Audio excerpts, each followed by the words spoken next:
সাকিব খানের বাইরে গিয়ে এরই মধ্যে একাধিক নায়কের সঙ্গে জুটি বেঁধে পর্দায় এসেছেন চিত্রনায়িকা বুবলি। বেশ কয়েকটি কাজ প্রশংসিতও হয়েছে, কিন্তু শেষ মুক্তি পাওয়া সিনেমাগুলো সেভাবে মন জয় করতে পারেনি দর্শকদের। বিশেষ করে গত ঈদে মুক্তি পাওয়া তার রিভেঞ্জ সিনেমাটি সাকিবের তুফান ঝড়ে দিশা হারিয়ে ফেলে।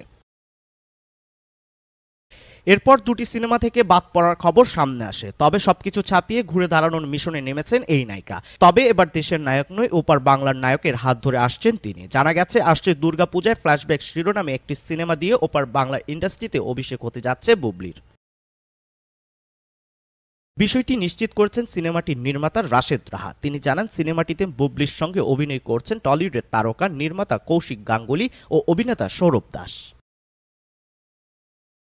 রাশেদ রাহা বলেন, আমাদের ফ্ল্যাশব্যাক ছবিটির পোস্ট প্রোডাকশনের কাজ কলকাতায় শেষের দিকে। কয়েকদিনের মধ্যে গণমাধ্যমে মুক্তির তারিখ জানাবো।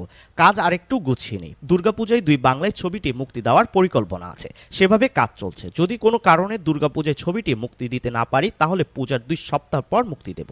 অর্থাৎ পূজার আমেজ থাকতে থাকতেই মুক্তি দিতে চাই ফ্ল্যাশব্যাক।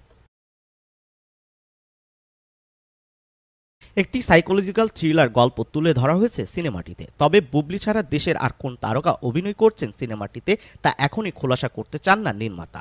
বিষয়টি নিয়ে জানতে চাইলে বুবলিও একই পথে হাঁটেন। তিনি জানান, মুক্তির আগে ধীরে ধীরে সবকিছুই খোলাসা করা হবে। সিনেমার বাকি বিষয়গুলো আপাতত চমক হিসেবে রাখতে চাইছেন তারা। তবে জানা গেছে, বুবলি, কৌশিক এবং সৌরভের চরিত্রগুলোর নাম যথাক্রমে শ্রেতা, ডিকে ও অঞ্জন।